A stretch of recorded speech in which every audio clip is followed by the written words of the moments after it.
Critical Role's brand new animated series, The Mighty Nein, is back with its 4th episode. As this week we saw the iconic Campaign 2 fight with the Nurglid Devil Toad, Essek realized just how much he's messed up by trusting Trent, and finally we get to see one of my favorite scenes from Campaign 2, the formation and naming of the Mighty Nein. Hello everyone, I'm Finn. Welcome back to finnfilms. As many of you probably know, I am a massive fantasy and Dungeons & Dragons nerd and a huge fan of Critical Role. In this video, we are once again breaking down, explaining, and reviewing everything that happened in this week's episode of The Mighty Nein, from all of the subtle lore and backstory references for Caleb and Molly, as well as the big reveal that Obann and Yasha are going to be having a much more important role in the story of this season. We're going to be discussing all of that and more in this week's episode of The Mighty Nein Explained.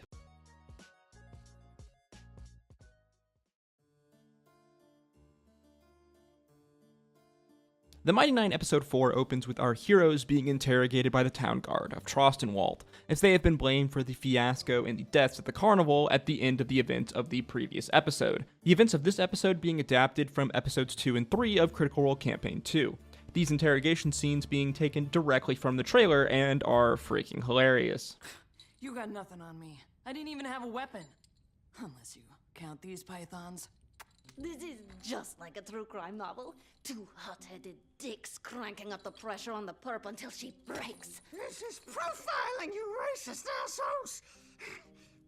Well, maybe not you, big boy. As our whole group here is then thrown into a cell, their possessions confiscated. Caleb desperately pleading with the guards to let him have his amulet. And I don't know why I didn't put 2 and 2 together earlier on, but Caleb's necklace is magical and protects him from location, specifically divination magic. This fact becoming way more obvious later in the episode, as we know that Caleb is terrified that Trent, his former teacher, and the other Volstruckers will find him. We then see our group's relationship here get off to a good start, as everyone is bickering and arguing. Not having had her booze is in a bit of a manic state. Bo is her antagonistic, antisocial self, and no one believes that Ford is actually a ship captain. Everyone thinking Jester is crazy and just talking to herself when she speaks with the Traveler. Molly finally putting everyone in their place, as because of all of them his closest friends and the place that has become his home is now all gone. Bo then comes up with a plan. If they can escape and bring back the Devil Toad's head, it will prove their innocence, and she can get back the message pearl that it swallowed during the carnival fight. The only problem is they don't have their weapons.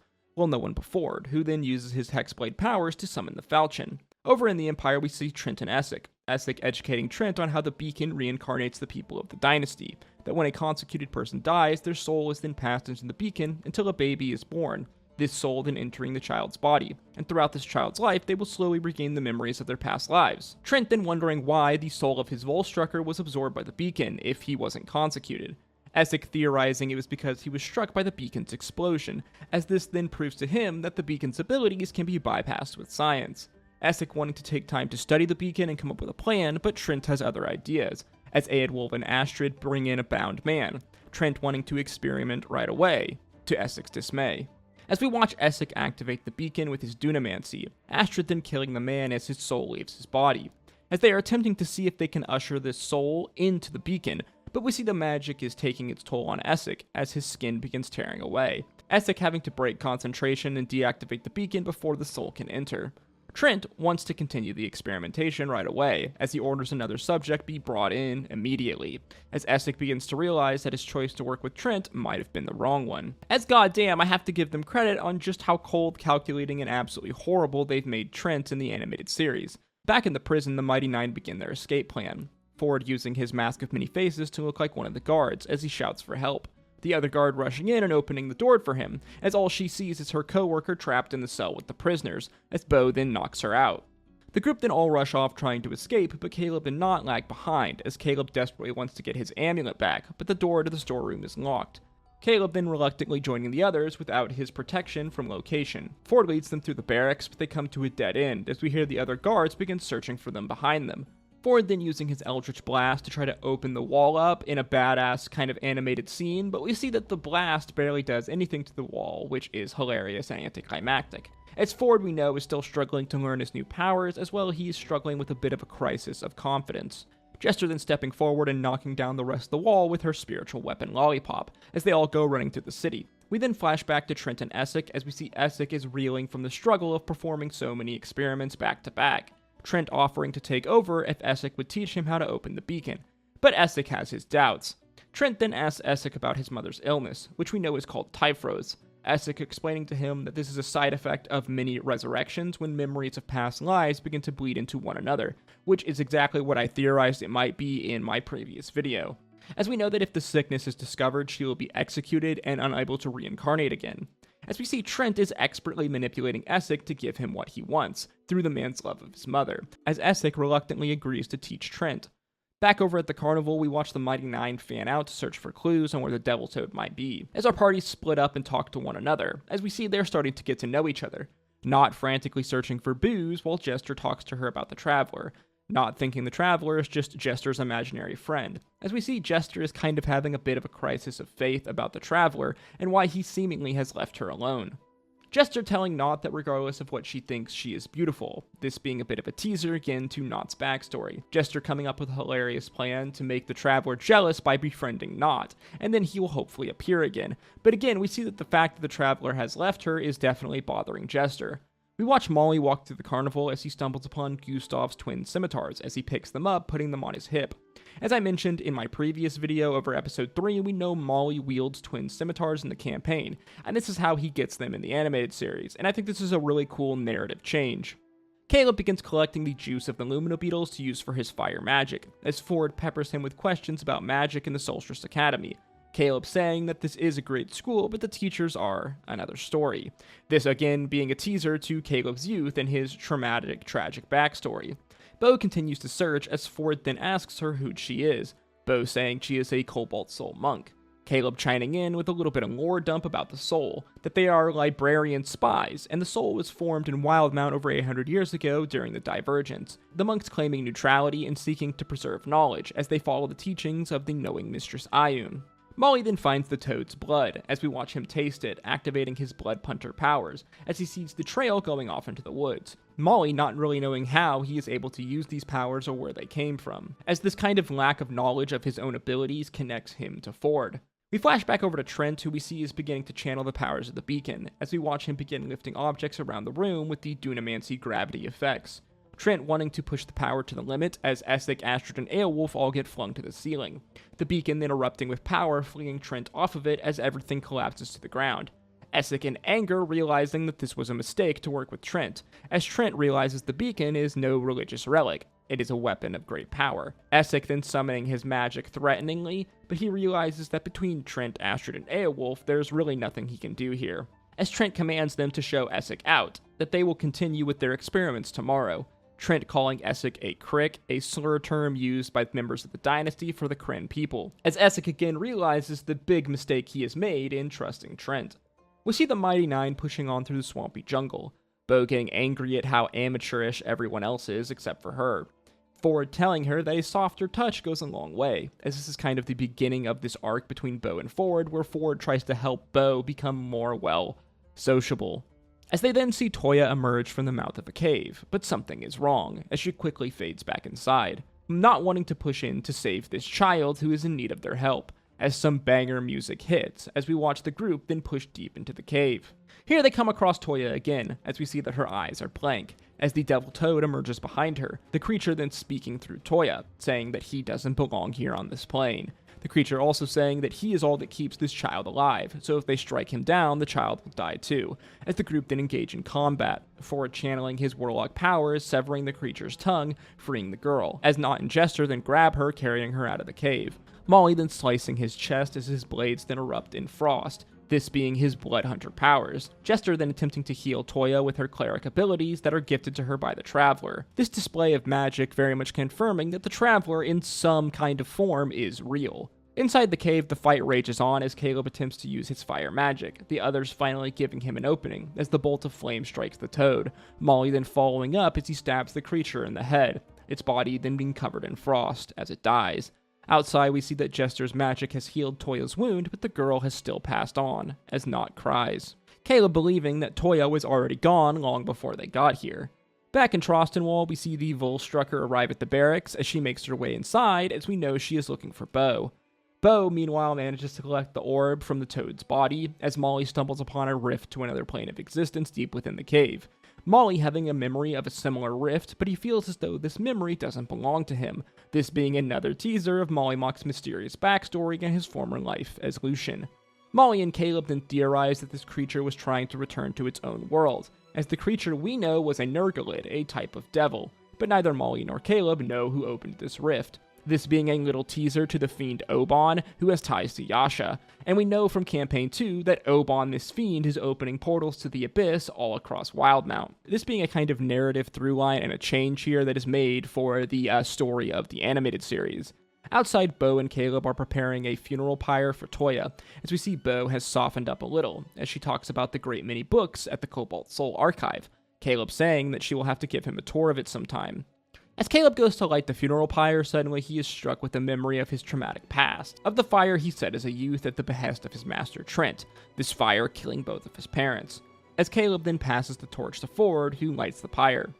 Molly then says some words, as he believes that this group has been summoned together for a purpose, as this is really the first true moment of the Mighty Nein coming together as a party. Back in the Dynasty, we see Essek arrive home as he calls out to his mother, but to Essek's horror and shock, she is not there. Essek then opening the front door as he sees his mother with the general. Essek being caught in his lie that his mother was traveling, as the general is aware that his mother has the disease Typhros, as he learned that the general was trained by Essek's mother, and that he knows her very well, and that the woman he just spent time with was not the great warrior who he once knew, but someone from before, someone from another life. He vows, though, to keep Essek secret, as he wanted to come and speak with Essek as he is being deployed to the Empire in 2 days, as the Bright Queen demands a response to the theft of the beacon. Essek wants more time, but the Bright Queen is blinded by fury, and that many Xhorhastians are going to die trying to retrieve the beacon. Essek saying that going to war without the beacon is pure madness, as their soldiers will not be able to be reborn, as we really see the consequences of Essek's actions begin hitting him like a truck. Back over to the Mighty Nein, who are carrying the head of the Devil Toad back to Trostenwald. Molly revealing to Jester that the reverse of the home card he drew last night is the Traveler, giving Jester a renewed sense of faith that the Traveler is still looking out for her. Bo then, in a kind of big moment of character progression, apologizes to the party for how she has acted, as they then make their way to the gates with the head of the Toad, which again is evidence that they aren't to blame for the massacre of the Carnival. The guards at the gate, though, need a name for their group, for their records, asking if they have one. Caleb responding with 9, which is Simnian for no. The guards thinking he means the number 9, as they refer to the group as the 9. Jester in a fun, really classic moment declaring that they are not the 9, they are the Mighty Nein. We are not 9, we are the Mighty Nein. As our ragtag group of misfits are now bonded together for whatever adventures wait for them in the future. They then make their way to the barracks, opening the door when, to their shock, they see a bloodbath inside. Caleb realizing that these people were killed by a magical poison, the work of the Volstrucker, as he then rushes to get his amulet back. Bo asking why the amulet is so important, Caleb saying that it blocks their vision. This scene here being the reveal that the amulet is the protection against location magic, as the door is suddenly blown open, the Volstrucker emerging. Bo and Caleb in unison saying, "She found me." As the Volstrucker then laughs, holding Caleb's amulet, as she says her journey has revealed more than she could have hoped, as she looks at Caleb saying in Zimnian, "Master will be so pleased I found you," as episode 4 of the Mighty Nein comes to an end. And yes, that was the Mighty Nein episode 4, an episode that kind of covered episodes 2 and 3 of Critical Role Campaign 2. Really, the iconic fight with the Nurglid, Devil Toad was kind of the crux of this episode. Interspace between, we got all sorts of, fun, interesting character moments, a bunch of teasers to character backstory. I mean, literally, they teased, almost every single character's backstory, from obviously Nott's backstory and her relationship with her goblin form, and her, disliking of her appearance, as well as their relationship with her children, to Caleb's backstory, his traumatic backstory, his relationship with Trent Ickathon, his friends Astrid and Aelwulf, the Volstrucker program, the horrible experience he had, with his parents, his traumatic, relationship with fire and fire magic after he, horribly burned his parents to death in the Volstrucker training, as well as Mollymock's backstory, his relationship with his former life,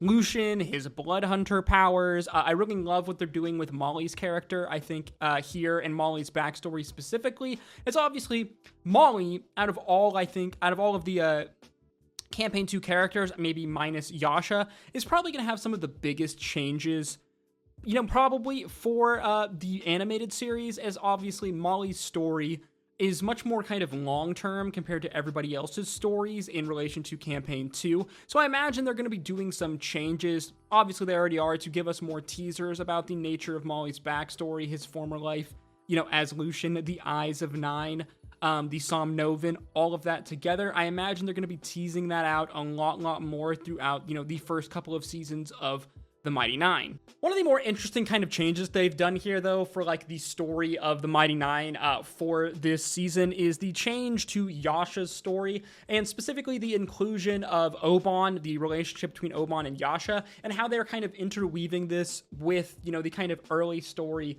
of Campaign 2 here. As we've only seen Yasha once for like 20-30 seconds, and that was the end of episode 1. This is obviously a pretty major change from Campaign 2, the story of the campaign, as, Yasha was with Molly here at the carnival at the opening of our story. But instead, they've decided to, kind of move the Yasha story along and have her be with Obann, already be under Obann's control once again, for this part of, this part of the story of the Mighty Nein for the animated series. As I mentioned earlier in the video, we actually have a reference here to Obann and Yasha, what Obann is actually up to in Wildmount at this time, here in this episode, specifically when Molly stumbles upon the portal, the planar rift here in the back of the cave that we know that Kyrie, the devil toad Nergalid, was trying to use to get back to his own realm. Now, I really love the subtlety here in this moment. Like, if you weren't really like intimately familiar with the story of Campaign 2, you probably could have easily missed this, but we know from the story of Campaign 2 that a number of,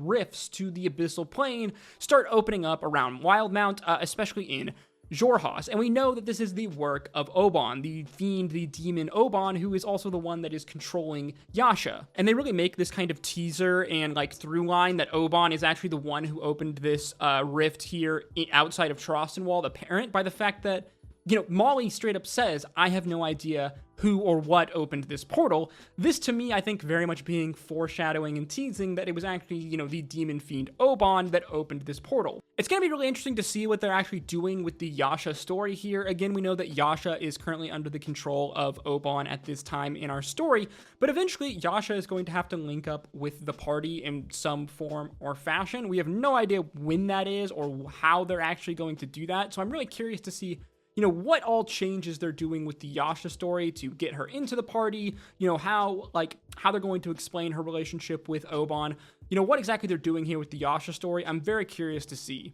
I've actually really enjoyed and loved a lot of the changes that they've made to the story of the campaign so far. A lot of them haven't been, major outside of the, them basically spelling out the relationship of, the Beacon to the Bright Queen, as well as giving us the context of, Trent and his Volstruckers stealing the Beacon, which we get, immediately in the first episode. And I really like this because obviously it sets up Trent as the bad guy, and it gives us information about the Volstrucker. Like, we very much know who the antagonists are in this season of the Mighty Nein, and it is very much Trent. And by doing this as well, you can kind of tease out Caleb's backstory, his relationship to Trent and the Volstrucker. Caleb, in many ways, kind of being the main character of the Mighty Nein, especially when they're going to frame it as Trent as the bad guy. And I actually really like that. It makes for an interesting, different perspective of story that is being told here. Overall, I am absolutely in love with the Mighty Nein animated series so far, and I think that's probably because Campaign 2 is my favorite campaign, but also I think that they've made a lot of changes to, the style of the animated series. If you compare Legend of Vox Machina to the Mighty Nein animated series, they've changed a lot of the tone and the style, the art style, and I think that they kind of had to do this in order for, the animated series to fit with the tone of the story of the Mighty Nein Campaign 2, as Campaign 2 is a much more serious, kind of real human story. I've talked about this, a bunch on this channel in these videos over the Mighty Nein, but, Campaign 2 focuses much more on this kind of gray area between good and evil and the role that like normal people play amongst, a war that is being fought. Campaign 2 is a much more story about people and how people are affected by war and what is right and what is wrong in that gray area in between. I think it's a much more human and relatable story, and I think a lot of the characters are much more human and relatable, and I just love it. It has some of my favorite moments in all of Critical Role, and it has some of my favorite character stories in all of Critical Role, and so far I think they're absolutely nailing the Mighty Nein animated series in its tone, its vibe, how they're portraying a lot of the classic moments and how they're telling the stories of these characters. And yeah, overall, I'm really loving the Mighty Nein animated series. I think it's amazing and fantastic, and I think that they really are doing a good job in paying homage to what is my favorite campaign and what I think is one of the best stories that Critical Role has ever told. I think that oftentimes, Legend of Vox Machina suffered from some pacing issues, and they suffered from, some problems, especially in like the third-ish season, of trying to make the story flow, I think, in how they are adapting it. And so far, it seems like, obviously it's early days, but Mighty Nein isn't going to suffer from those same kind of issues. And I think that Critical Role has learned a lot in how they adapted Legend of Vox Machina to an animated series, and I think they are taking what they've learned, and all of those things that they've learned is making Mighty Nein, just amazing so far. As always, guys, with these videos, these are just my thoughts and opinions, so let me know yours in the comment section down below. Did you enjoy this week's episode of the Mighty Nein, and what was your favorite moment? If you did enjoy this video, please make sure you like, comment, and subscribe, as that is the easiest way to support me, and it really does go a long way in putting this video into the algorithm. If you did like this video, then why don't you check out some of my other Critical Role and Mighty Nein content, which I will put on screen now. And as always, I hope to see you in the next one. Stay safe out there. Until next time, peace, love.